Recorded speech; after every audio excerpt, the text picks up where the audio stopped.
a través de tu palabra, porque en ella, Señor, soy edificado. Tu palabra dice que es dulce como la miel a nuestro paladar, es nuestro alimento espiritual, la que hace crecer a nuestro hombre espiritual interior. Y pedimos, Señor, que a través del Espíritu Santo usted nos pueda dar la revelación y entendimiento a nuestro espíritu, a nuestra mente, para poder comprender y entender la palabra, para que ésta sea el medio de transformación y cambio para nuestra vida. En el nombre de Jesús.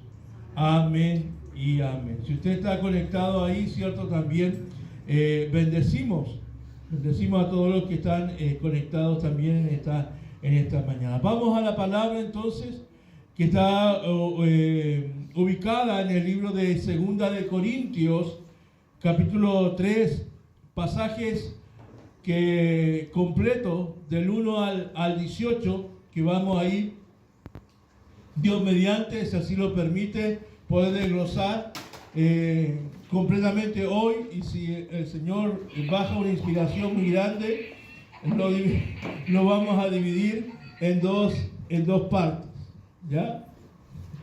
En dos partes. Ok. ¿Sabe que me metí en las patas del caballo en realidad? Solito entré, nadie me empujó. Porque una de las cartas más difíciles de poder entender o comprender o predicar es la carta del libro de los Corintios. Y otra de las cosas es que es difícil a veces poder entender la escritura, sobre todo las cartas escritas por el apóstol Pablo, porque cuando usted comienza a leer las cartas del apóstol Pablo, usted se va a dar cuenta que el apóstol Pablo es una persona dispersa, que aborda distintos temas y de repente se salta ese tema, toma otro tema y después vuelve al tema que estaba anterior.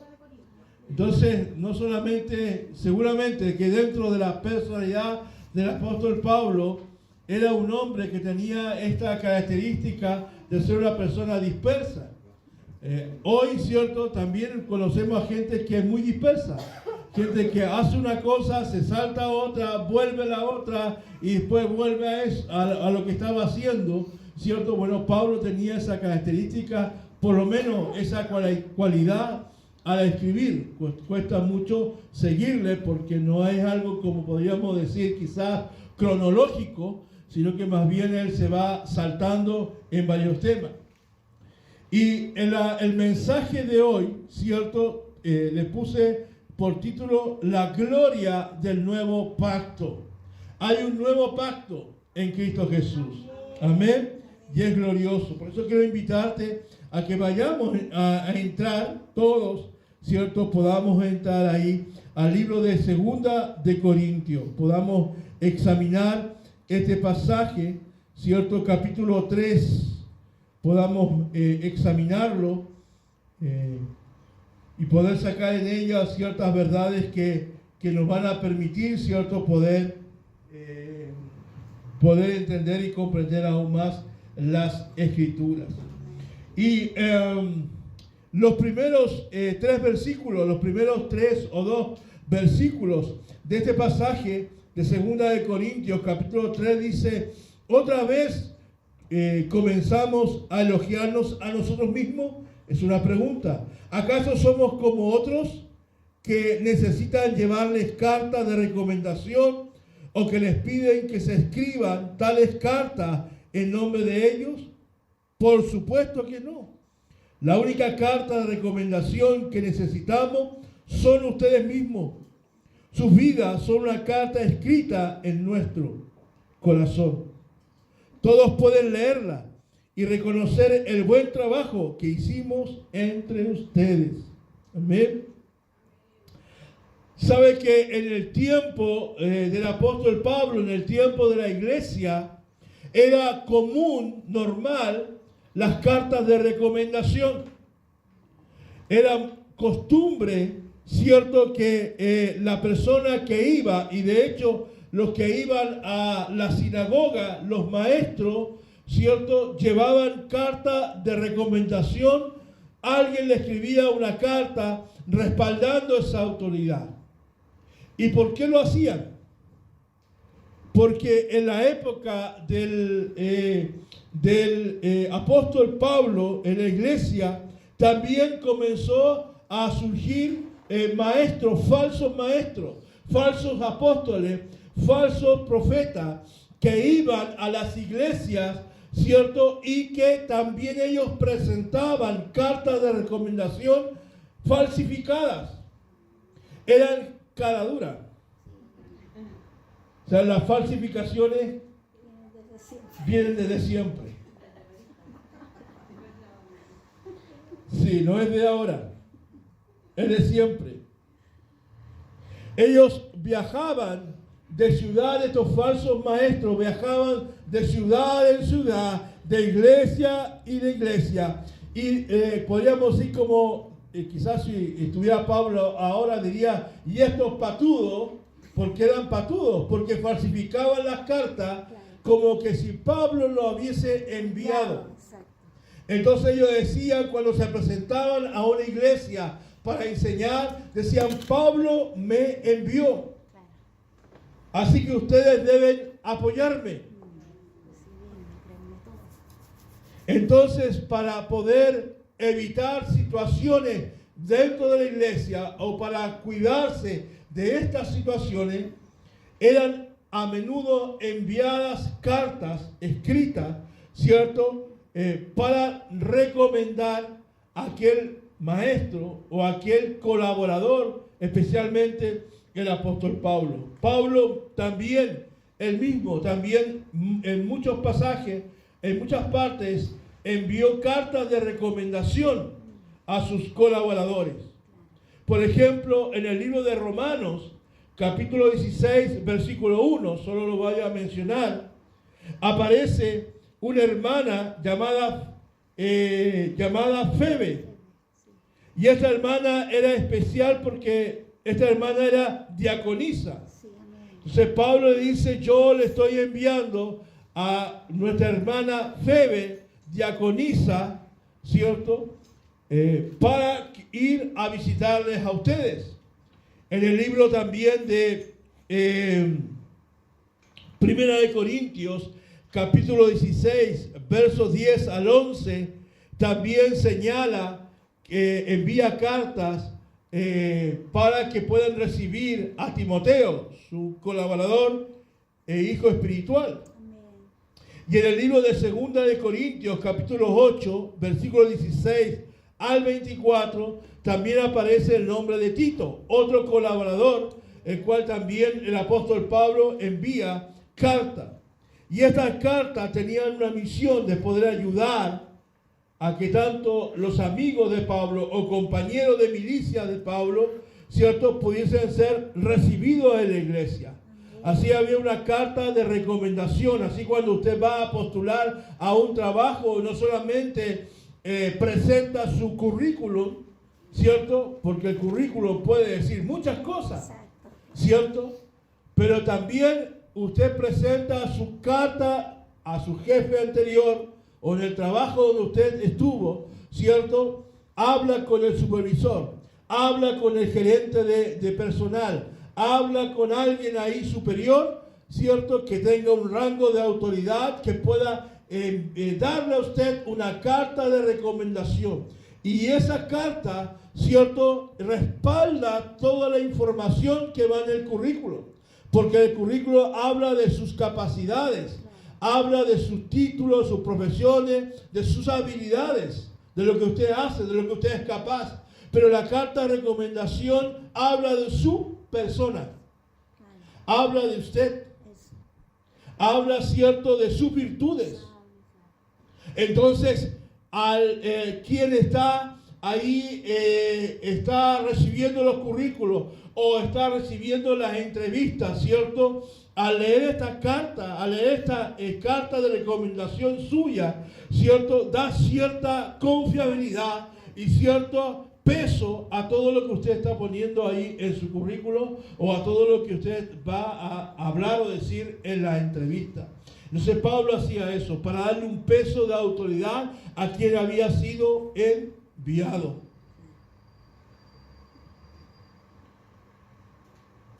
Pero Pablo, cuando él dice, otra vez comenzamos a elogiarnos, ¿acaso ciertos somos como otros que necesitan llevar carta de recomendación? Claro, porque el papel aguanta mucho, como dice el dicho, ¿sí? Y los falsos maestros podían poner, pero tenían verso para escribir. Tenían eran más caperuzos que Pablo Neruda para escribir poemas. Eran terriblemente letreados, podríamos decir, escribían y le ponían de lo suyo, le ponían su cosecha y bueno, le agregaban un poquito más, ¿no? O sea, caminaron por las aguas, a lo mejor también resucité a una suegra, le ponía más color.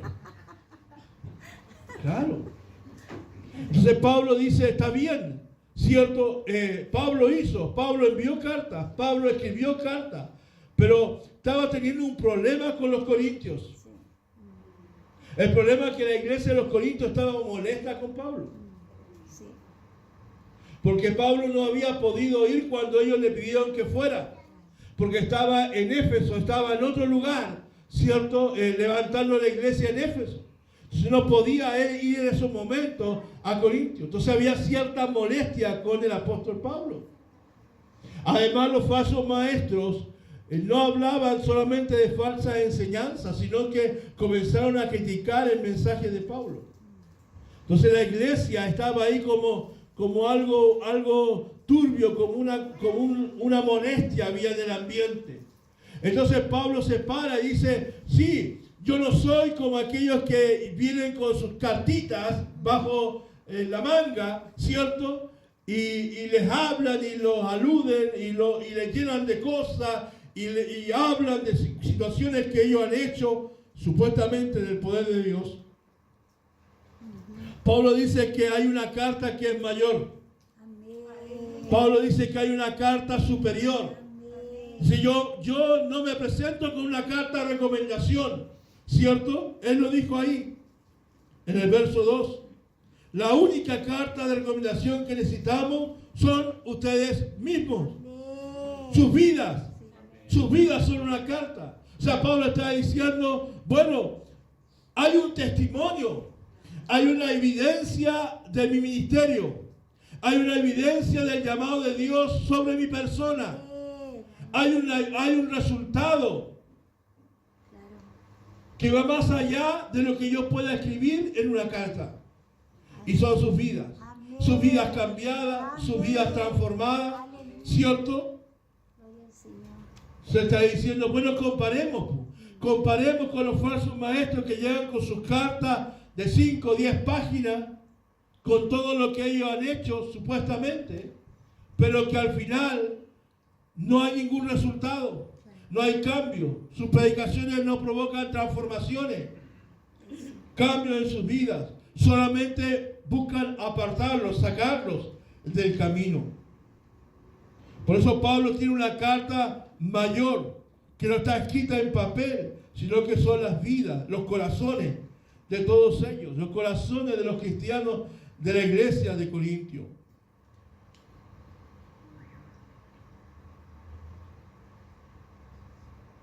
Muchas personas piensan, muchas personas creen que se necesita un certificado teológico. Muchas personas creen que para iniciar un ministerio, para desarrollar un ministerio, se requiere tener certificado teológico. No digo yo que no lo deba tener. No digo yo que usted no se prepare, no vaya a un instituto, no vaya a un centro de formación, ¿cierto?, donde los ministros son capacitados. No estoy diciendo eso. Solo que eso por sí solo no valida, ¿cierto?, que usted pueda ser un ministro del Señor. Así es, amén. Amén. Porque usted puede ir a un instituto, puede ir a un seminario y no tener el llamado de Dios. Amén. Así es. Por eso yo te insisto, no es que eso esté malo, es pecado, no es que usted no lo haga, no es que usted no se prepare, hay que prepararse. Amén. Pero eso por sí solo no valida que usted sea un ministro del Señor, Amén. Así es. que haya sido llamado por Dios. Amén. Como hoy muchos se levantan para levantar iglesias, muchos se levantan y otros que van a estudiar, ¿cierto? Y creen que por solo hecho de haber tenido una credencial, por haber tenido un certificado, por haber tenido un diploma, te acredita que estás capacitado para poder llevar a cabo la tarea pastoral o ministrar o ser un ministro del Señor.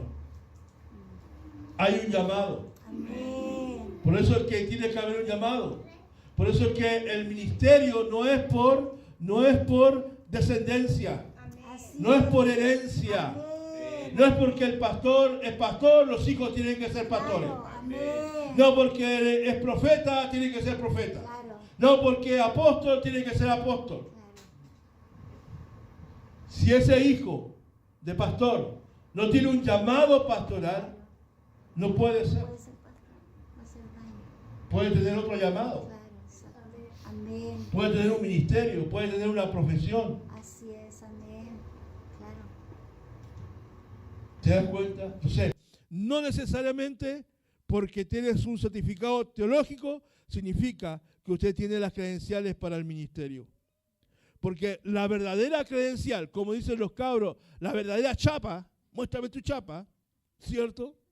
La verdadera credencial no es el diploma que el pastor tiene puesto en su muralla, en su oficina, ni el máster en teología, ni el doctorado de teología. No, la verdadera credencial de un ministro es las vidas que están siendo transformadas por el poder de Dios.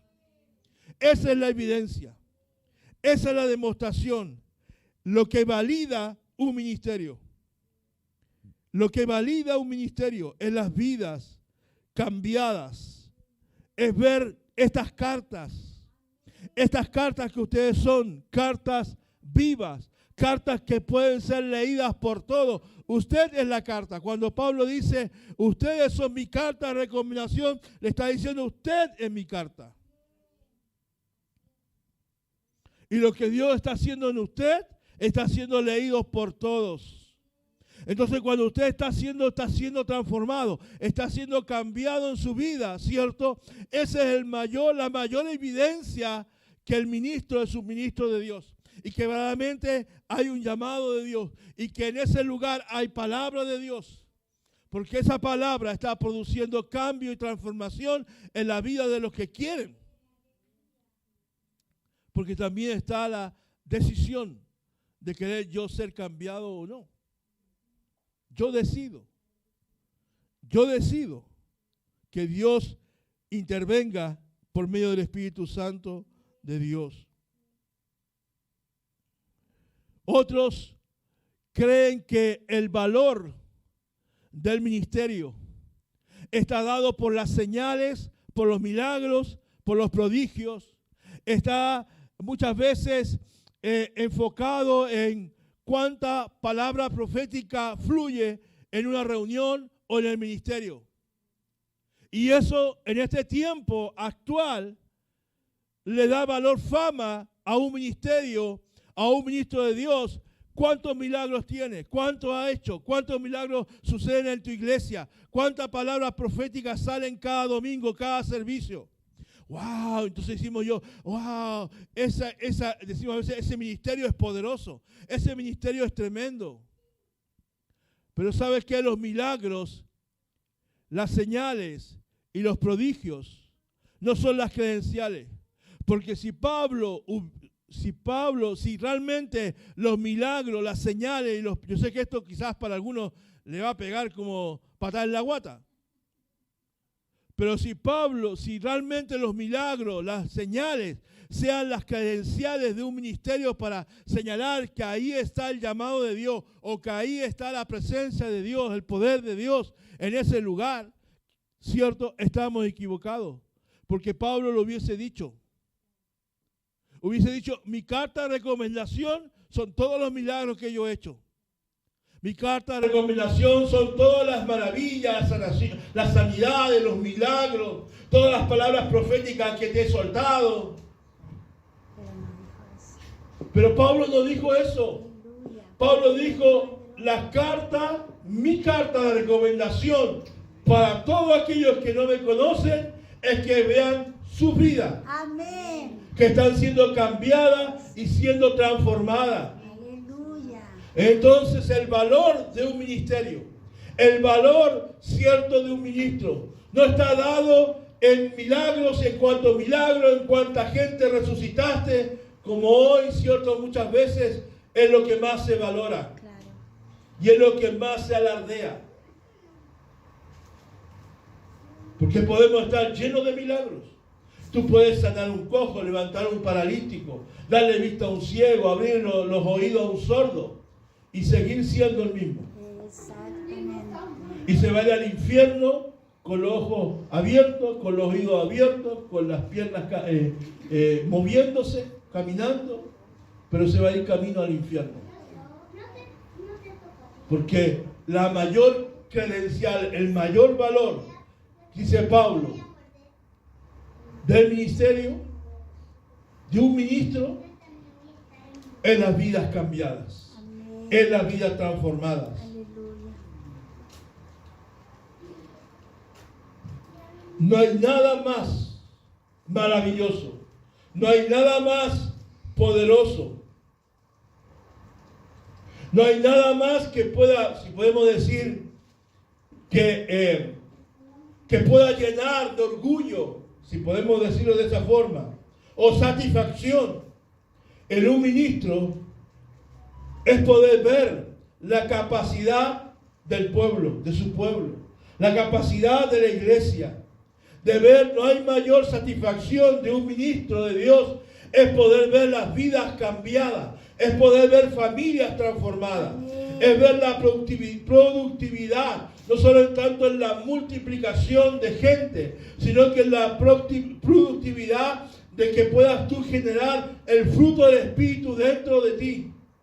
Amén. Y que puedas dar fruto y fruto abundante. No hay mayor satisfacción de ver vidas transformadas, vidas cambiadas por el poder de Dios. Amén. Amén. De ver familias restauradas. Aleluya. De ver lo que vemos, ¿cierto? Como decía la pastora, de ver las oraciones respondidas. Amén. Sí, Señor. Podríamos decir, wow, somos poderosos porque oramos y la gente se sana. Oramos, hemos estado orando los días lunes, miércoles, hemos visto sanidad, milagros. Amén. Amén. Podríamos jactarnos de eso. Pero si no hay vidas transformadas, si tu vida no está siendo cambiada, todo lo que demás es en vano. Exactamente. Porque el propósito principal es que tu vida cambie. Amén. El propósito del mensaje es que tu vida sea transformada. El propósito de la palabra es que usted, su vida interior, su vida espiritual, produzca fruto y fruto en abundancia. Amén. Amén. Sí, Señor. Entonces, ¿cuáles eran las cartas de Pablo? Eran ellos. Ellos estaban exigiendo a Pablo, ¿cuál es tu carta? Pablo decía, ustedes son mi carta. Ustedes son las cartas de recomendación. Pero a diferencia de los falsos maestros, que ellos mismos escribían, porque por eso que falsificaban, porque escribían a nombre de Pablo, como que Pablo le hubiese entregado carta a ellos. O sea, estaban falsificando, como aquel que se hizo pasar por Johnny Jackson.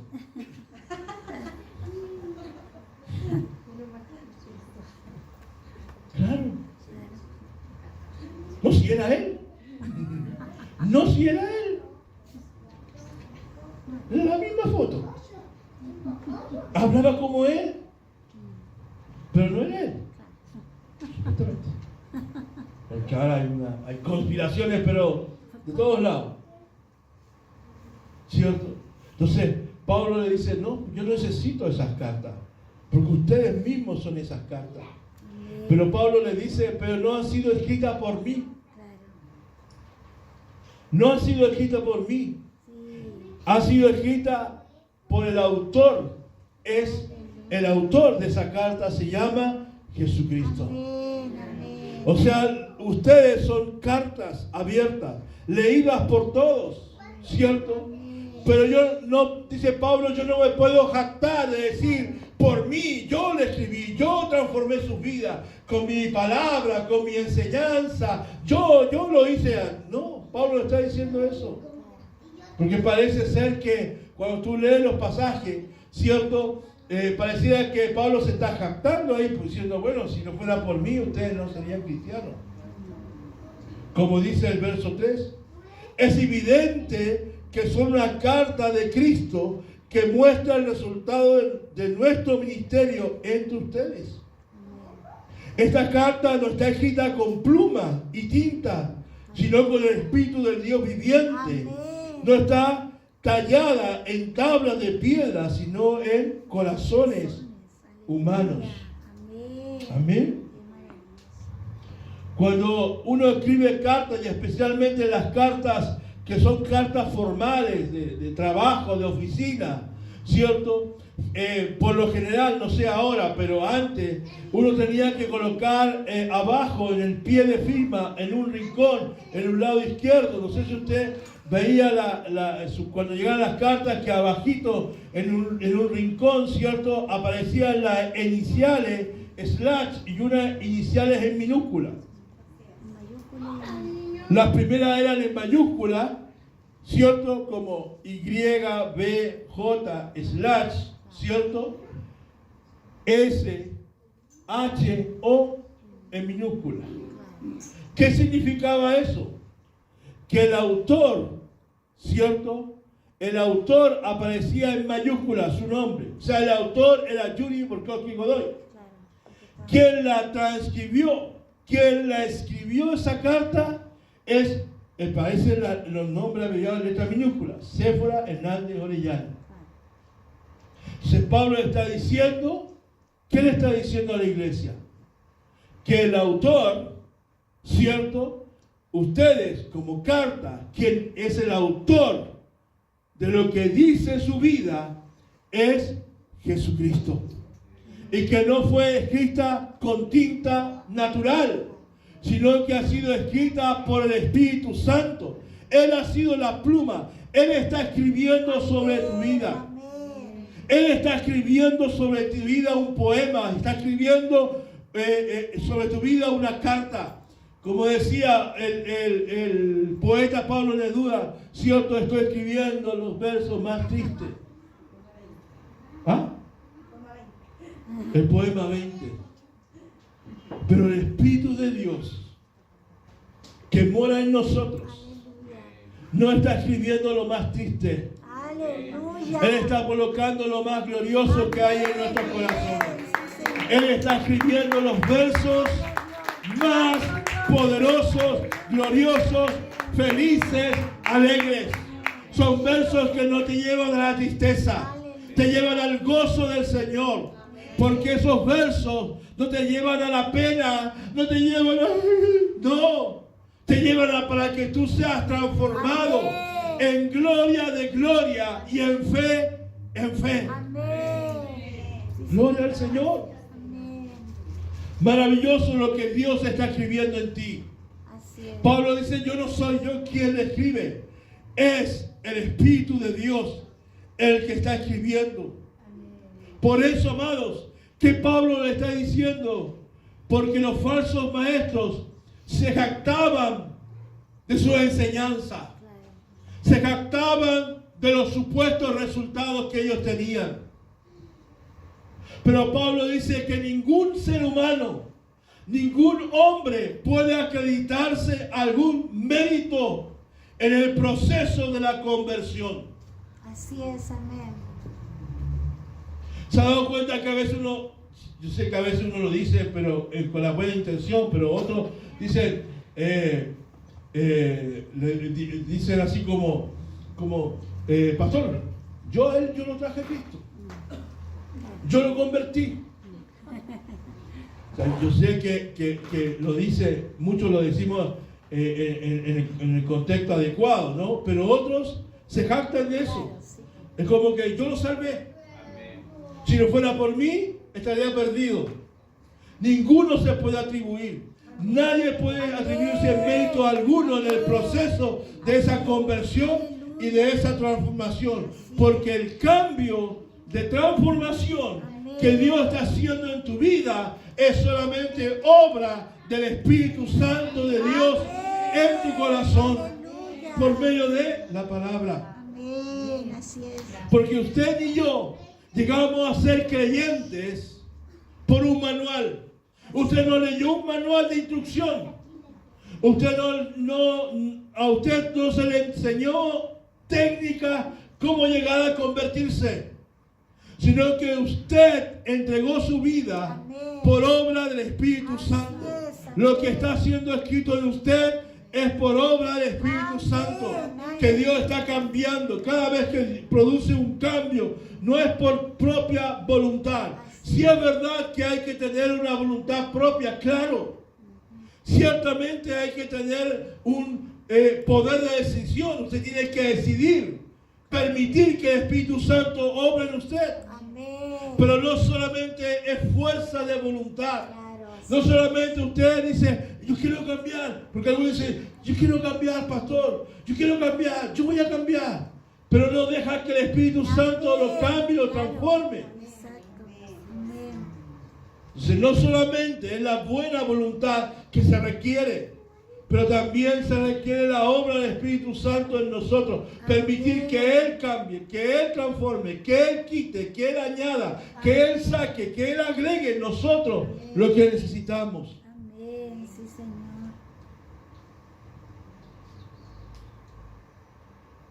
Nuestra conversión, tu entrega al Señor es el fruto de la obra de Dios, que es implantada por medio de su Espíritu en nuestros corazones. Aleluya, sí, Señor. Entonces, esta verdad, cierto que la cual, cierto que somos convertidos por obra del Espíritu de Dios, por la obra de Dios en nosotros, a través del Espíritu Santo de Dios, eso nos da fuerza, eso nos da poder para poder vivir para Él. Amén, claro.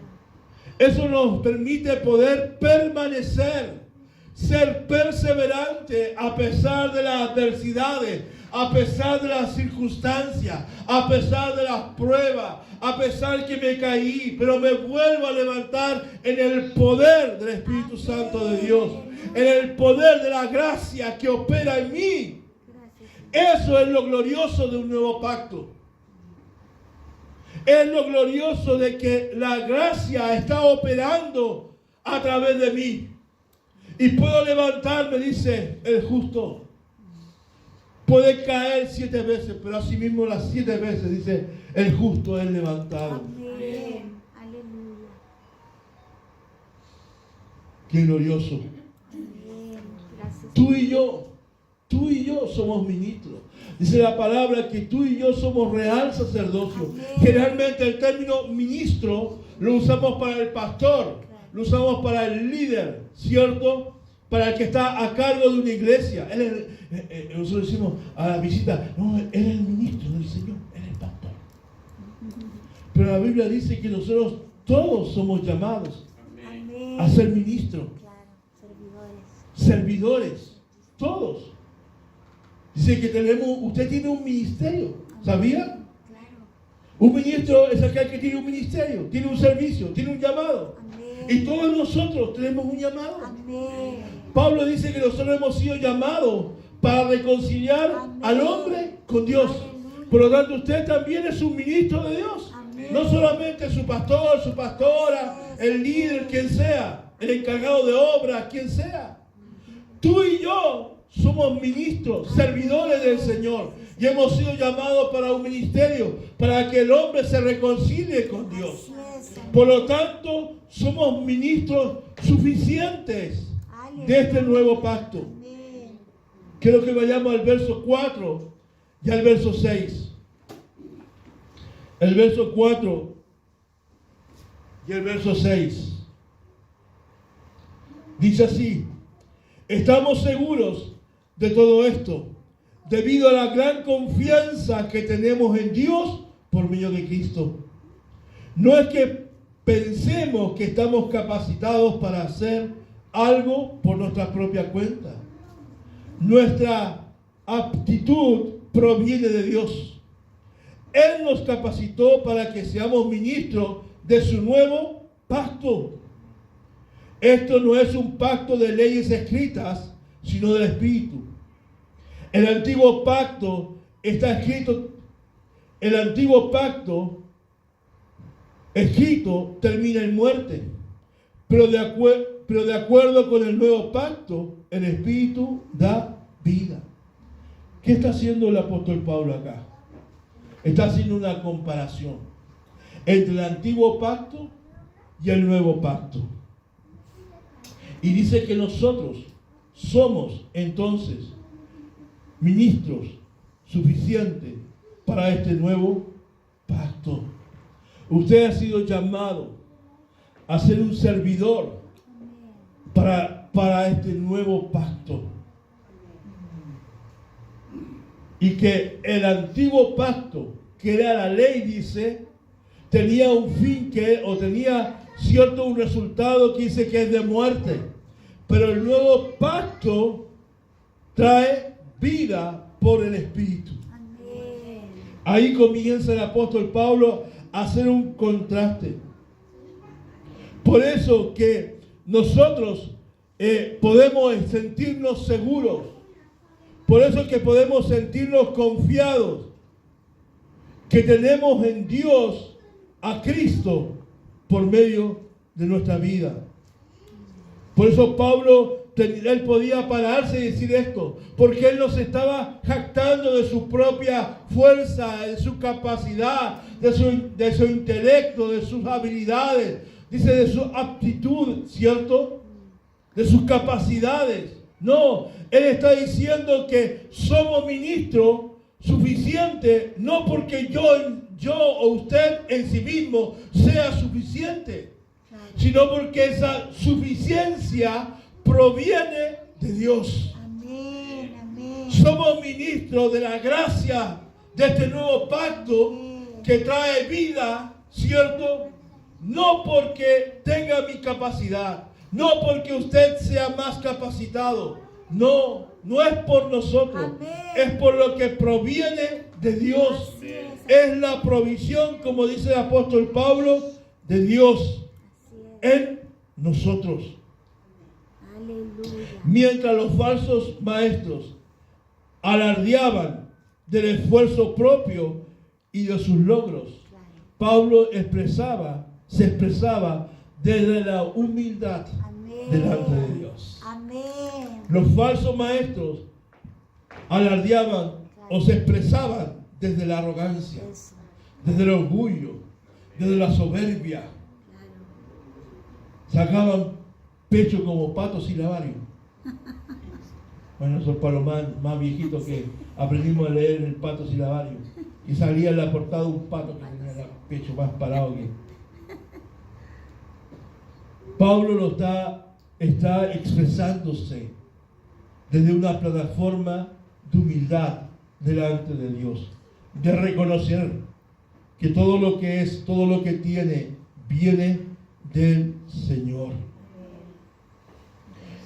Pablo decía, no es que creamos que estamos capacitados, no es que tengamos tanta capacidad para hacer algo propio, sino que Pablo estaba diciendo, ¿cierto?, que él se consideraba competente, habilitado, ¿cierto?, porque la obra de transformación, de cambio, lo estaba produciendo ¿quién? ¿Quién? Cristo. Sí, amén. Cristo. O sea, lo que Pablo está diciendo, lo que ustedes al ver sus vidas, al leer sus vidas, todo lo que ustedes hoy son, no se debe a mí, no se debe a mi ministerio, decía Pablo, aunque tenía todo el derecho Podría haberlo dicho.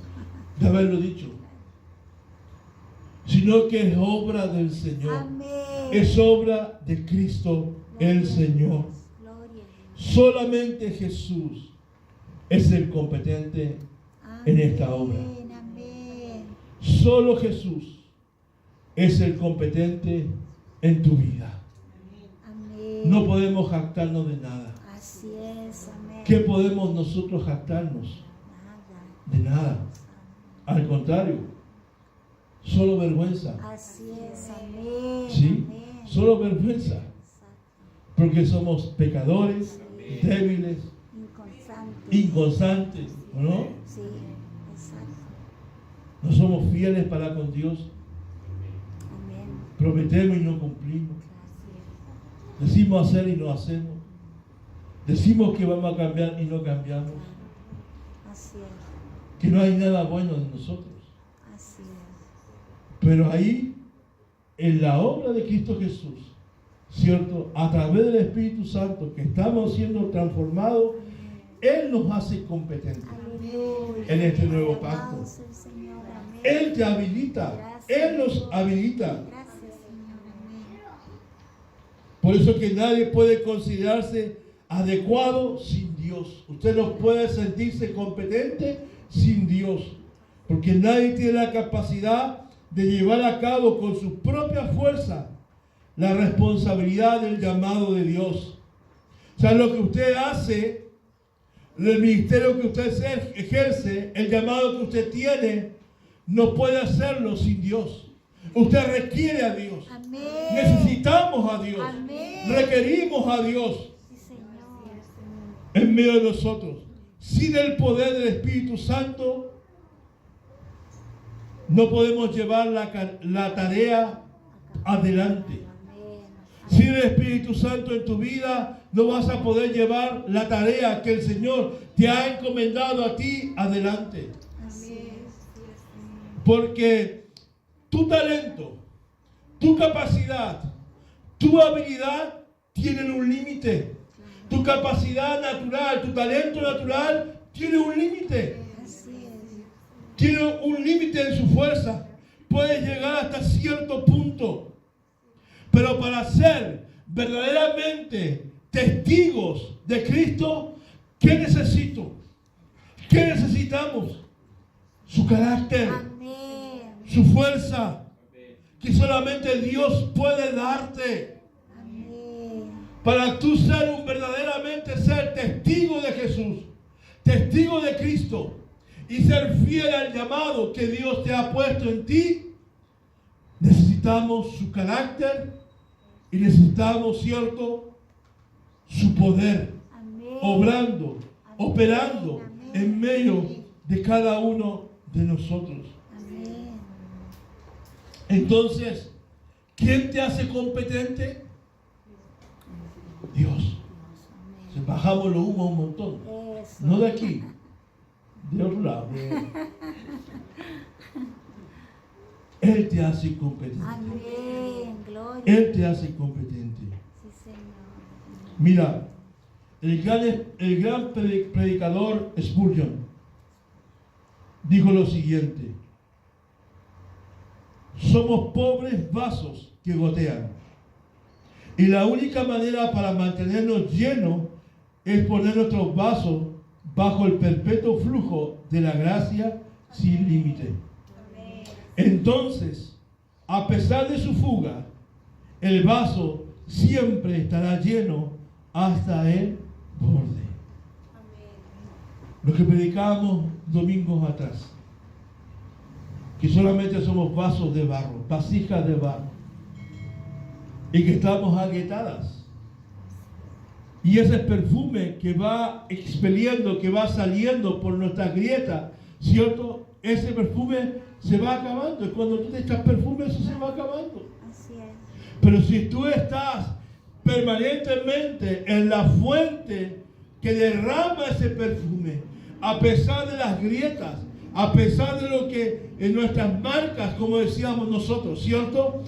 Por ahí se va saliendo el perfume, nunca dejas de perder el perfume, porque siempre estás bajo la fuente que inagotable de esa gracia de Dios llenando tu vaso, llenando tu vida. Por lo tanto, aunque tú estás entregando, aunque tú estás dando de ese perfume, nunca va a estar vacío. Amén. Pero para eso tú requieres estar delante de Dios, delante de la presencia del Señor. Amén. No solamente somos suficientes para este nuevo pacto, sino que también Pablo, que nos está diciendo, somos competentes, pero en Dios. ¿Qué es lo que es un pacto? ¿O qué significa pacto? Que hemos hablado del antiguo pacto, te he hablado del nuevo pacto. ¿Qué significa el término pacto en el original?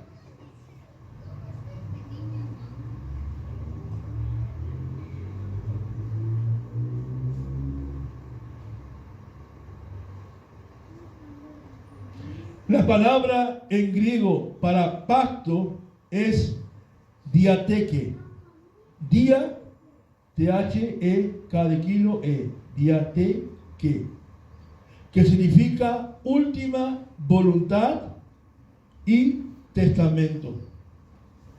O sea, Pablo está usando, cuando dice este nuevo pacto, está diciendo esta nueva voluntad o este nuevo testamento, ¿cierto? ¿Es qué está resaltando Pablo aquí? Está resaltando la soberanía de Dios, que Él es soberano. Amén. ¿Sí? Porque no es por eso es que Pablo no habla de convenio. Pablo no dijo, este es el nuevo contrato. Este no es el nuevo convenio. Este es el nuevo pacto. ¿Por qué? ¿Por qué usa ese término pacto? Porque no es un arreglo negociable. Aquí no hubo negociación entre Dios y el hombre. Aquí no hubo negociación, sino que es un decreto divino. Amén. Es un decreto divino. No es un arreglo de ambas partes. Mira, un pacto ofrecido por Dios al hombre no fue un convenio entre dos partes que se unían en términos equitativos. Esto no es un convenio. Esto no es que, bueno, ya, ok, pongámonos de acuerdo. Ya tú me pasas esto, yo te voy a pasar esto. No. Pues cuando Dios es un Dios de pacto, no es que yo esté negociando. Pactemos con Dios, no se pacta. Así es. Yo no pacto la palabra. Amén. Porque el pacto lo hace Dios Amén. al hombre.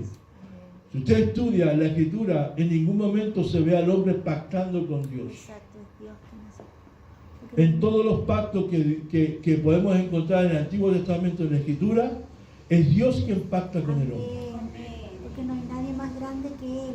Porque necesita a alguien con la autoridad más grande. Y no hay nadie más grande, como dice la pastora, que Él. Por eso pacta por sí mismo.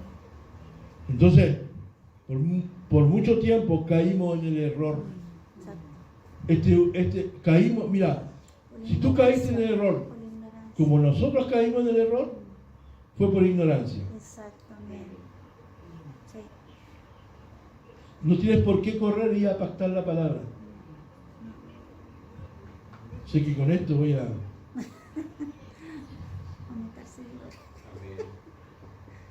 No tienes para qué correr y pactar la palabra con un dinero.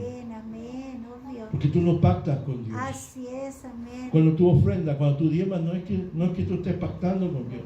Así No. Es Dios el que pacta con el hombre. Amén, amén. Y es unilateral. Claro, eso es unilateral. Es unilateral. O sea, Dios dice y tú aceptas o rechazas. Exacto. Dios te dice esto y tú aceptas. Tú no transas con Dios. Claro. Bueno, ya, ok, yo lo voy a hacer, pero tú me das esto, hacemos, yo hago esto otro, tú me haces esto otro. No, esto no es así. Tira y afloja. No es tira y afloja. Claro. A ver cuánto me das. A ver, voy a diezmar y a ver, pero ¿y cuánto me va a dar? No, si Dios no necesita tu diezmo. Así es. Dios no necesita tu ofrenda. Claro. No es por el bien de Dios, es por tu bien. Eso, exacto. Amén, amén, amén. No le hace un favor a Dios con eso. Si Dios es dueño del oro, Amén. de la plata, del mundo, de todo, dice, de toda la plenitud, de todo lo que fue creado, arriba en los cielos, abajo del cielo, en la tierra, debajo de la tierra, todo es cierto de Él, es el dueño de todo, hermano. Amén, sí, Señor. Si no le estamos haciendo un favor. Claro. Tú le haces un favor por venir al domingo a la iglesia. Tú le haces el favor a Dios por escuchar una palabra.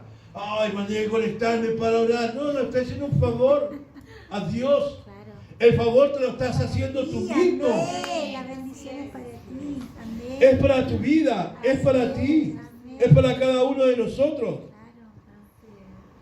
Claro. Aleluya. ¿Lo entiendes? Dice el apóstol Pablo que el antiguo pacto escrito termina en muerte. Claro. Sí. Entonces, ¿qué está diciendo Pablo? Es que por más que tú trates de cumplir las leyes, por más que tú quieras cumplir los 10 mandamientos, por más que tú quieras cumplir las leyes morales, por más que tú hagas la ceremonia, ¿cierto? La ceremonia religiosa del tabernáculo, de esto, ¿cierto? Por más que tú quieras hacer eso, cumplir todas las leyes, toda la ceremonia, al fin y al cabo, eso va a acabar en muerte. Amén. Eso acaba en muerte. Así es. En cambio, el nuevo pacto representa los términos por los cuales podemos tener una relación con Dios. Tú puedes hacer todas las cosas, los ceremoniales, cumplir los mandamientos, cumplir las leyes, hacer todas las fiestas, ¿cierto? Las ceremoniales, judías, hacer todo eso. Pero eso no tiene vida en sí misma. En cambio, el nuevo pacto que es en Cristo Jesús, Aleluya. ¿cierto? Y que el Espíritu Santo de Dios, por medio de Él, da vida en nosotros. Entonces, este nuevo pacto que está en nosotros nos permite tener una relación con Dios, Amén. una cercanía con Dios, porque este nuevo pacto está centrado en Jesús Amén. y en su obra, Sí, amén. ¿cierto? Que Él obra a través de nosotros. Así es. Entonces, ¿qué hace el nuevo pacto? Da vida. Por eso que Pablo dice que este nuevo pacto es más glorioso Claro. que el antiguo pacto. Amén, amén. Queda la ley, queda la ceremonia. Cuando muchos pentecostales usan este pasaje, cierto que leímos, no sé si ustedes han escuchado a los pentecostales decir y toman de este versículo, no, es que la letra mata, Ah, claro. el espíritu edifica. Sí. No tenga tanto conocimiento, no vaya a estudiar porque la letra mata, dicen los antiguos pentecostales. Lamentablemente la ignorancia enseñaban así. No, la gente, no tiene para qué aprender, no vaya a estudiar. No, el Espíritu, tenga el Espíritu Santo nomás, sea lleno del Espíritu y listo. Y se dice Pablo que la letra mata, error de interpretación de la Escritura. Amén, amén. Porque no está haciendo referencia a eso, a que tú no estudias, al conocimiento, a que tú no te prepares. Como decía la pastora, que tú estés en los estudios bíblicos, estés aprendiendo, que estés discipulado, estés adquiriendo conocimiento, estés leyendo la Escritura, buscando libros que puedan apoyar lo que estás estudiando. No significa que usted no tenga conocimiento, no estudie. Está haciendo referencia a la ley. Así es, amén. Así que si usted creía que es puro espíritu, está equivocado. Pero Pablo no está desmereciendo ninguna de las dos cosas, por si acaso. Amén, amén. Claro. Porque él resalta la gloria del antiguo pacto. Solo que él está diciendo que hay una gloria mayor. Amén. Pablo contrasta la letra y el espíritu.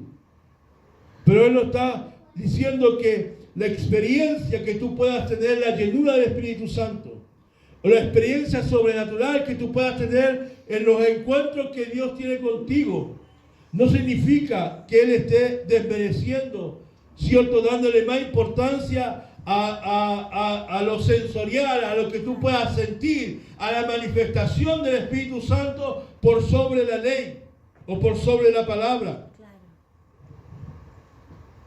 Pablo lo que está diciendo, que este nuevo pacto está por sobre, está encima del antiguo pacto. Amén. ¿Por qué dice eso? ¿Por qué dice que el nuevo pacto está por sobre el anterior pacto? ¿Sabe por qué? Porque el antiguo pacto era bueno en sí mismo. O sea, las leyes, los mandamientos, los preceptos, ¿cierto? Eran buenos en sí mismos. Pero no nos daba poder para servir a Dios. Eran buenos, pero no producían un cambio en el corazón de las personas. La ley, los 10 mandamientos, lo que te hace es ver tu pecado. Claro, va a ser visible. Te hace ver tu error. Te hace ver delante de Dios que estás mal. Te hace ver que tú eres pecador. Exacto, sí. Pero no te perdona tus pecados. Exacto, ahí estamos. Te condena.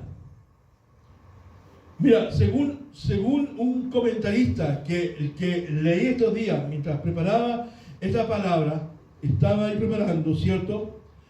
Mira, que el pueblo judío de gracia, que el hebreo de gracia, que, entre comillas, que Moisés rompió la primera tabla. Sí, claro. Porque esa primera tabla, donde venían los 10 mandamientos, era terrible, amados. El castigo por desobedecer era terrible. Entonces cuando Moisés baja al monte Sinaí con las tablas y ve al pueblo, ya ve, bajando, ve el pueblo fallando la primera. Entonces, si él llegaba con esas tablas al pueblo, el pueblo desaparecía. Porque decía, si cierto, se hacen ídolos, ¿cierto? Se adoran a otros ídolos, era la muerte fulminante. Entonces cuando Moisés llega y ve, y va casi entrando al pueblo y ve, mejor lo quiebra. Porque sabía lo que se esperaba a ese pueblo. Entonces Moisés volvió por segunda vez y subió al monte de Sinaí. Y ahí Dios le dio las segundas tablas. ¿Saben lo que significa las segundas tablas de la ley? Donde Dios ya suavizó. Significa la gracia y la misericordia. Porque cuando Dios les pasa la segunda tabla que fue escrita a Moisés, ya no viene como la primera, que era, pero a rajar nomás, a cortar cabeza. Esta segunda viene con un poquito, viene con gracia, viene con misericordia. Dios es así. Dios es un Dios de misericordia. Dios es un Dios de gracia. Amén, aleluya. El antiguo pacto decía lo que no debíamos hacer, pero no provocaba cambio en nosotros. ¿Saben lo único que hace el antiguo pacto? Exponer la culpa. Es hacerte sentir culpable. Porque no puedes cumplir la ley.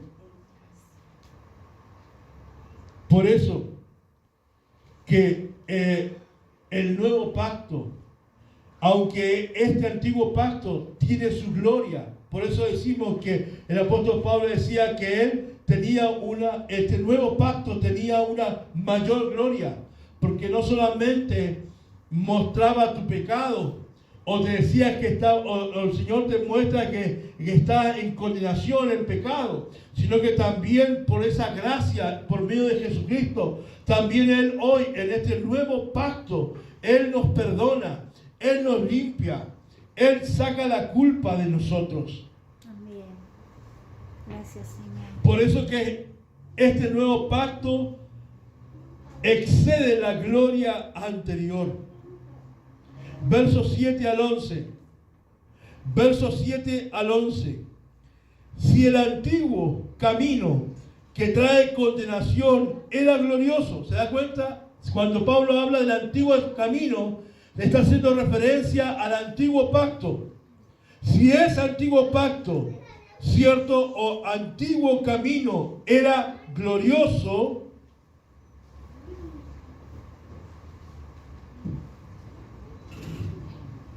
entonces dice, verso 7 al 11.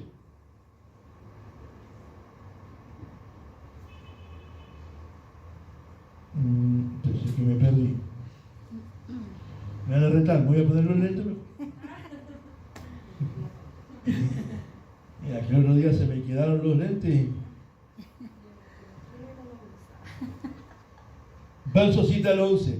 El camino antiguo, con leyes grabadas en piedra, conducía a la muerte.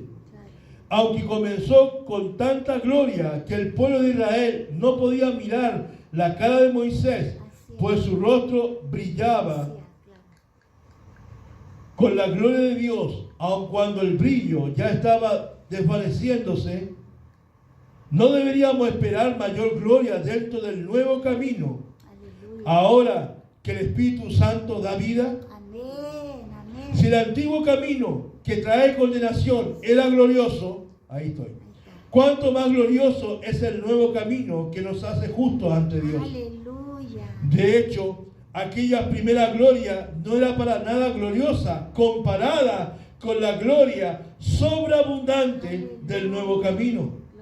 Así que si el antiguo camino que ha sido reemplazado era glorioso, ¿cuánto más glorioso es el nuevo que permanece para siempre? ¡Aleluya! ¿Cuán mayor es el nuevo pacto?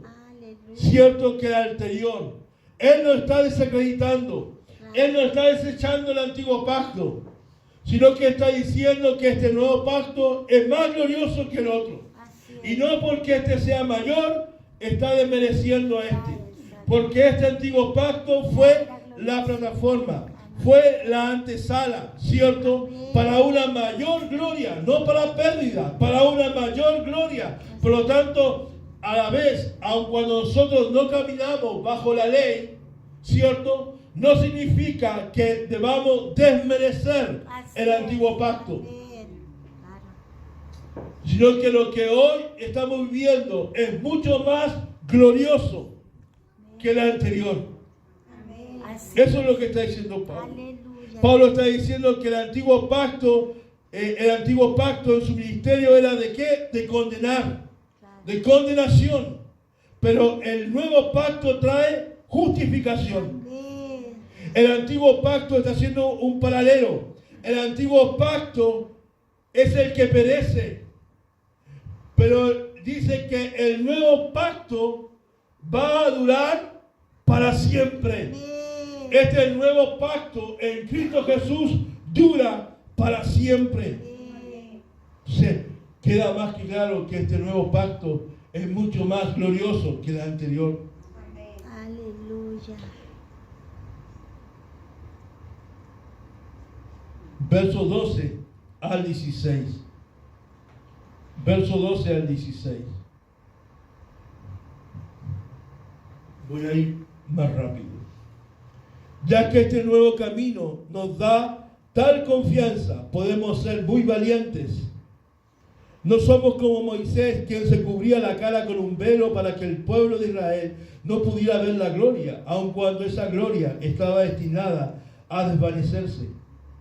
Pero la mente de ellos se endureció. Y hasta el día de hoy, cada vez que se lee el antiguo pacto, el mismo velo les cubre la mente para que no puedan entender la verdad. Este velo puede quitarse solamente al creer en Cristo. Amén. Efectivamente, incluso hoy en día, cuando leen los escritos de Moisés, tienen el corazón cubierto con ese velo y no comprenden. En cambio, cuando alguien se vuelve al Señor, el velo es quitado. Amén, aleluya. Habla del velo. Sí. El velo que portaba Moisés. Sí. 3 cosas podemos hablar respecto de eso. Era tan fuerte la gloria de Dios que dice que su rostro resplandeció. Amén. ¿Por qué Moisés se puso el velo? Porque el pueblo de Israel nunca había tenido la experiencia de estar en la gloria de Dios. Y Moisés, al bajar con su rostro resplandeciente, el pueblo lo iba a ver, se iban a espantar. Se iban a llegar a llenar de temor. Entonces, por eso que Moisés se cubre con un velo. Ahora podemos, ¿cierto?, también señalar que dice que esa gloria con el tiempo se fue desvaneciendo. Eso podíamos tipificarlo o ilustrarlo, que era como señalando la marca de que el antiguo pacto iba a terminar, que el antiguo pacto tenía un tiempo de gloria, ¿cierto? Pero que ese antiguo pacto tenía un tiempo limitado, hasta que surgiera el nuevo pacto en Cristo Jesús.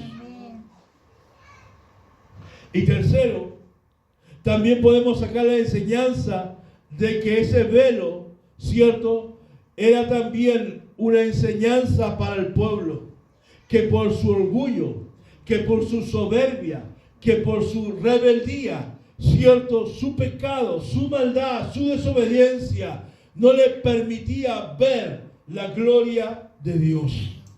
Amén. 3 cosas que podemos sacar en ella. Cuando usted confía en Cristo para su salvación, Él quita esa carga pesada, ¿cierto? Quita esa carga pesada de la culpa. Ese velo que nos cubría. Eso de sentirse culposo. Entonces usted, ¿cierto?, si está en el nuevo pacto, si está en Cristo Jesús, ¿cierto?, en su vida, en su corazón, ¿cierto?, esa culpa, Él sacó la culpa. Amén. Él te saca la culpa. Amén. Por eso cuando pecamos y nos arrepentimos, el Señor no solamente nos limpia del pecado, nos saca la culpa. Amén. Amén. Por eso cuando usted pide perdón a Dios, se lo tiene que estar pidiéndole 1500 veces perdón por lo que mismo que usted ya pidió perdón. Claro, claro. Porque si usted es de los que pide 1500, 800 millones de veces, que perdóname, y que hoy día se acordó, mira que yo, Señor, perdóname por el pecado de ayer. Señor, perdóname por el pecado de anteayer. Perdóname por el pecado de anteayer. Entonces, tú caminas en la culpa. Claro, continuamente. Sí. El problema no es el perdón de Dios. Dios te perdonó. Claro. El- Uno tiene que recibir el perdón. Uno tiene que recibir el perdón. Amén. Y uno tiene que perdonarse. Eso. Amén. En uno de mis tiempos de guatazos que me pegué, ¿sabe por qué pasó? Fue porque yo le hice una promesa al Señor. Y yo le dije al Señor, yo me voy a guardar, me voy a apartar para Él, para ti, Señor. Voy a vivir en santidad. Señor, lo típico que nosotros decimos al Señor así, y voy a guardar al Señor y todo mi ser, todo va a ser tuyo, Señor. Y no voy a pecar, y chao. ¿Y qué pasó? ¿Qué pequé? Sí, obvio. Como ser humano. ¿Cómo se llama pequé? Fallé. Señor, yo te prometo que voy a ser fiel, que nunca te voy a dejar, que esto. Y tú, a los 3 días, eres infiel. Y te acuerdas del pacto, o digamos de la promesa que hiciste con el Señor. Y tú dices, ¡oh! Le falla al Señor. Al infierno para mí. Entonces no soy capaz de cumplir esas promesas. No soy digno de ser llamado tu hijo. Uno se desanima mucho. Y uno cae en un pozo de desánimo. Exacto. Y Satanás viene y usa eso. Y te dice, viste que no, viste que no cumpliste, viste que no. Y uno se siente podrido. Y viene la culpa, te sientes culpable. Y cuesta salir de ese pozo de la culpabilidad, de sentirse podrido porque le fallaste al Señor. Otra vez. Ya van como 4 veces que le he prometido al Señor. Y es peor. Cuando uno le ha prometido 4 veces, falla y le vuelve a prometer y vuelve a fallar, le vuelve a prometer y vuelve. Ahí uno se siente ya en la 15ª vez que le has prometido, ahí ya te da vergüenza. Es como quien se va de la iglesia Claro. y después quiere volver a la iglesia, pero le da vergüenza Claro. por lo que los hermanos van a decir. Claro. Y al final Te quedas fuera. te quedas fuera Claro. Sí. porque te sientes culpable. Porque sientes que fallaste. Sientes que le fallaste a Dios. Sientes que le fallaste al cuerpo de Cristo. Claro. Sientes que te fallaste a ti mismo. Qué sé yo. ¿Cierto? Y eso no te deja de volver a la iglesia. No te vuelve a congregar. Y ahí quedas perdido. Claro. Vagando en el espacio. Interestelar. Por ahí, por alguna galaxia. La culpa. Sí. Pero quien está en Cristo, ¿cierto? Dice la palabra, el apóstol dice, no hay condenación. Amén. ¿En quiénes? En los que están en Cristo Jesús. Los que no están en Cristo Jesús, Será ahí. los que están haciendo cualquier cosa, Claro. claro, hay una condenación. Claro. Pero los que están en Cristo Jesús, ¿cierto? No hay condenación. Exacto. No hay condenación. Sí. Usted tiene que no permitir, porque la culpa la pone Satanás. Sí. Porque dice la palabra que Él es el acusador. Él es el ñoño. Acúsalo con tu mamá. Él es el ñoño. Acúsalo con Dios. La Popi. La Popi. era- La Popi. Eso era lo que decía. Acúsalo. Kiko, acúsalo con tu mamá. Así es. Claro. Así es de Satanás. El Espíritu Santo pone el arrepentimiento, pero Satanás pone la culpa. Exacto. Esa es la diferencia. Exacto. El Espíritu Santo pone en nosotros el arrepentimiento. Sí. Él nos convence de Sí, pecado. amén. Amén. Él nos convence que estás mal. Él no te acusa. Él no te culpa. Claro. Él nos convence que estás mal y que tienes que arrepentirte. Pero Satanás te culpa. Satanás te apunta con el dedo. Sí. Te acusa. Acusete. Carecuete. Pero el Señor, por medio del Espíritu Santo, cierto, es que nos mueve a arrepentimiento y que la sangre de Cristo nos lava, nos limpia. Entonces por eso que podemos confiar, como dice el apóstol Pablo aquí, podemos confiar. Esa es nuestra confianza. ¿Cuál es la confianza? Que en Cristo somos amados, Amén. somos aceptados, somos perdonados, somos liberados para poder vivir para Él. Eso nos permite reflejarnos Sí, Señor. en la gloria de Dios. El que tú sepas y estés plenamente convencido. Aquel que está convencido está confiado porque sabe que eso es. O sea, si hay convicción de que tú eres amado por Cristo, eres perdonado por Cristo, eres liberado por Cristo, eres aceptado en el amado por Cristo, entonces eso le permite entonces pararte cara a cara con Dios y poder ver la gloria de Dios. Por eso que el pueblo de Israel, por eso que Moisés se puso ese velo, porque el pueblo no estaba en la condición de estar parado, no se sentían hijos, no se sentían amados, no se sentían aceptados, el pueblo de Israel no se sentía perdonado, el pueblo de Israel no se sentía liberado, por lo tanto ellos no se sentían capacitados de ver la gloria de Dios en el rostro de Moisés. Pero en el nuevo pacto, en la cual somos nueva criatura, podemos entrar confiadamente al trono de la gracia de Dios y poder pararnos en la gloria por resultado de Jesucristo, por medio de Jesucristo. Y a través de Él tú eres amado, tú eres amado. A través de Él somos aceptados, liberados, perdonados, restaurados, salvados, redimidos por su sangre. Aleluya. Gloria a Dios. Este nuevo pacto Es glorioso porque transforma. El antiguo pacto decía lo culposo que eras, lo malo que eras, lo pecador de que eras, pero no producía ningún cambio en nosotros. Ninguna transformación hay en el antiguo pacto.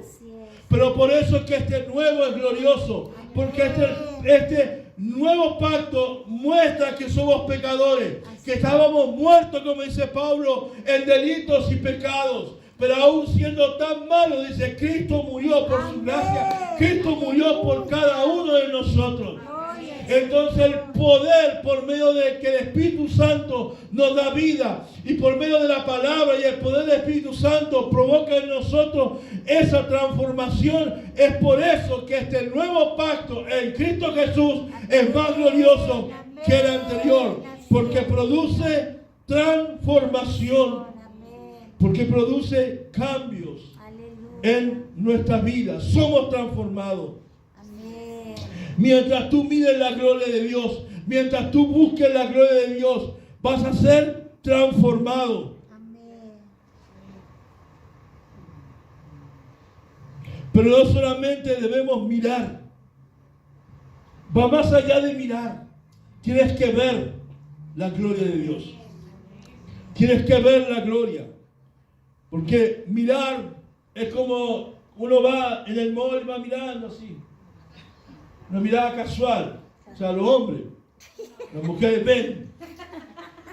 Y uno va caminando y ha pasado ya el otro pasillo y de repente,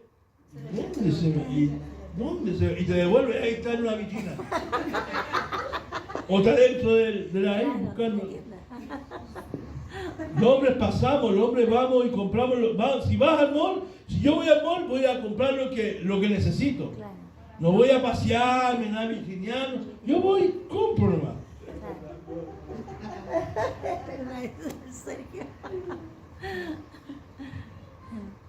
Pero las mujeres son del nuevo pacto, son de las que ven. Ahí la arreglé. Ahí la arreglé. ¿Ah? Ahí la arreglé. No solo hay que mirar. Una cosa es que tú te mires en el espejo. Sí, claro. Así un look así. Yo la cosa que empecé. Sí, claro que todos los detalles, todas las pifias. Es distinto, es diferente. Pasar por ahí que detenerse a ver. Amén. Para ser transformado tienes que ver. Amén. Amén. Eso habla de algo cuidadoso, de estudiar cuidadosamente los detalles, es ver la imagen de Dios. Amén. Ahí es donde somos cambiados, donde somos transformados. Cuando pasamos tiempo con Él en la gloria. Cuando pasamos tiempo mirando la gloria de Dios, de amor, de gracia, de paz y justicia. Porque ahí, cuando tú contemplas la gracia de Dios, el amor de Dios, su justicia, no solamente pasas por ahí, no solamente pasas por la gloria, sino como dice el Salmo, ¿cierto? Hago morada, habito bajo la sombra del Omnipotente. No solamente paso por ahí, no, me quedo, hago casa, hago habitación bajo la presencia de Dios. Contemplo, cuando David decía, yo contemplo tu gloria, contemplo tu presencia. No es que le entraba y decía, no, él se quedaba ahí, se quedaba como que yo estoy mirando ese foco que está ahí de luces, extasiado, esa mirada fija, donde contemplaba su amor, su perdón, su gracia, su justicia, su pureza, su santidad, su poder, su majestad. Amén, amén. Y eso provocaba en quién, en esa mirada, en ese ver, en ese fijarse. Fíjate en Dios, descubre a Dios, conoce a Dios. Entonces tú vas creciendo en ese amor, vas creciendo en esa paz, vas creciendo en esa gracia, vas creciendo en justicia, vas creciendo en amor, en santidad, en pureza, en integridad. Amén. Entonces ahí somos transformados. Aleluya. Pero ¿sabes qué? No todos ven la verdad cuando ven en el espejo. Amén, así es. Tú puedes pararte en el espejo y no ver la verdad. ¿Sabe cómo se llama a esas personas que pueden verse en un espejo y no verse de verdad como es? Sino que hay una distorsión de la imagen, que ellos físicamente están viendo su rostro, pero mentalmente están viendo otra cosa. Así es. Sí. Sí, amén. Eso se llama el trastorno, lo aprendí.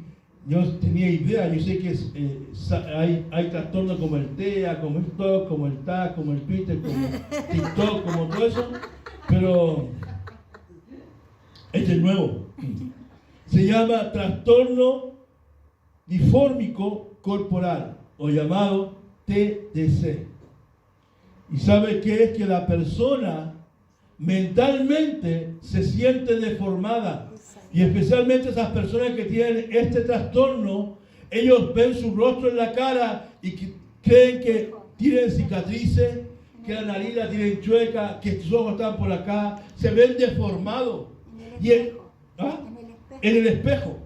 Se ve en el espejo. Usted los ve, son normal como usted. Pero se paran así del espejo y ellos ven como que la cara está disfigurada. Y no es un tema físico, es un tema mental. Ellos se ven así. Es como los que se ven gordos, ¿cierto? Y tienen ese trastorno de anorexia. Y van y vomitan porque ellos se ven, se sienten gordos, pero no están gordos. Están delgados, usted los ve y dice, uy, pero un palillo. Pero ellos se ven como si hubiesen gordos. Es un problema de trastorno mental. Así es. Y muchos cristianos están con este trastorno. No se ven como verdaderamente deberían verse. No se ven a la imagen de Dios. Así es. Así es. Se ven totalmente deformados. Cuando usted se para delante del espejo de Dios, delante de la gloria de Dios, Aleluya. el reflejo que usted debería verse, el reflejo que nosotros deberíamos vernos, no es nuestra deformación. Amén. No es lo cuánto te falta, Así es. sino que cuando tú te reflejas en Dios, en la gloria de Dios, ese reflejo no es el reflejo de Dios, es tu reflejo. Y cuando uno se ve en el espejo, se ve uno, el reflejo de uno. Cuando Pablo usa esa alegoría del espejo, está diciendo que en ese espejo, que es la gloria de Dios, no es que se está reflejando la gloria de Dios, se está reflejando la obra terminada de tu vida. Bien. Porque muchas veces, hermano, ¿por qué decimos que a veces no vemos la verdad? Porque a veces nos paramos delante de Dios y vemos todo lo malo que somos, todo lo pecador que soy, todo lo débil que soy. Y eso no es lo que la gloria de Dios te está mostrando. Amén, amén. Si en verdad no es por nosotros, es en Cristo. Así es. Y hay que entender que en esa transformación no es total, es progresiva. Pero cada vez que tú te paras frente a la gloria de Dios, lo que se está reflejando es la obra terminada, en lo que tú vas a terminar. Amén. No en lo que tú eres, no en lo que tú estás ahora, no, en lo que Dios, el final de la obra de Dios, eso, con chupadito, en la obra de Dios en tu vida terminada. Qué maravilloso, hermano. Amén. Qué maravilloso. Entonces tienes que ser libre de ese trastorno Sí, amén. Eso. y comenzar a verte delante de Dios Aleluya. en esa obra que Dios está haciendo ya terminada Es el Señor. y siendo transformado progresivamente. Amén. Eso trae libertad. Por eso es que, para terminar, ya que me tocaba el enchufar, para terminar, el verso 18 dice que, y todo esto es un regalo de Dios, que nos trajo de vuelta a sí mismo por medio de Cristo. Y Dios nos ha dado la tarea de reconciliar a la gente con Él. Ok, verso 17. Esto significa que todo el que pertenece a Cristo se ha convertido en una persona nueva. La vida antigua ha pasado, una nueva vida ha comenzado. En otra versión habla de que hemos sido verdaderamente libres. Esa es la verdadera libertad en Cristo Jesús. ¿Quieres ser transformado? ¿Quieres ser cambiado? ¿Quieres ser como Cristo? Entonces debes pasar tiempo con Él. Debes pasar tiempo contemplando su gloria, su presencia. Debes anhelar, tener el deseo de ir creciendo espiritualmente. Debes tomar la decisión personal. Tú debes dar el paso determinado en tu vida de querer crecer espiritualmente, de poder imitarle, de poder ser como Cristo. Y esa obra maravillosa es la obra que el Espíritu Santo hace a través de nosotros, que nos va transformando de gloria en gloria. No es que tú entres a la presencia de Dios y la transformación será instantánea. Qué lindo sería, ¿no? Yo digo, todos entraríamos a la presencia de Dios, que nos enchule completo, de pie a cabeza. Pero esa no significa que tú entres a la presencia de Dios y vayas a ser transformado al tiro y vas a estar pero en la gloria. No, la transformación es un proceso, el cambio diario, permanente. Mientras estemos en su gloria, mientras busques su gloria, mientras quieras contemplar su presencia, cada día seremos más transformados. Póngase de pie. Amén. Amén. Gloria al Señor. Oramos al Señor, ¿cierto? Y podamos decirle a Él, Señor, yo quiero ser como tú. Hazme como tú. ¿Cierto? Como dice una canción, Señor, yo quiero ser como tú. ¿Por qué no orar al Señor?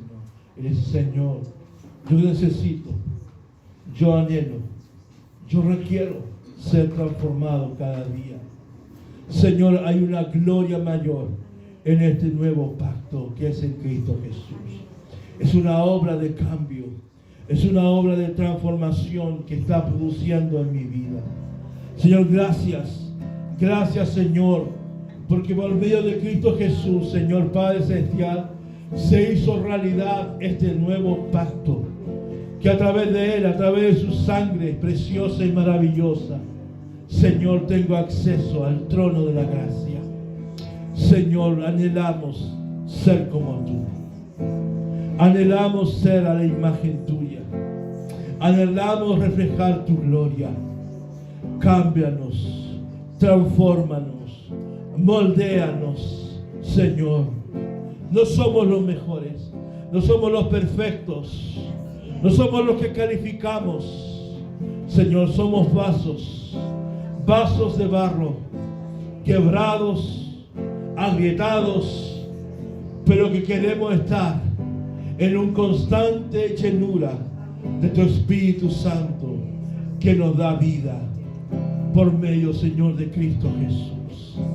Que por medio de tu palabra, Señor, que escuchamos día tras día, por medio de tu Espíritu, podamos ir, Señor, siendo transformados hasta llegar a la plenitud, a la estatura de Cristo, de ir avanzando de gloria en gloria, de ir creciendo de gloria en gloria, de fe y en fe en nuestras vidas. En el nombre de Jesús. Amén y amén. Vamos a decirle, Señor, carcada. Más el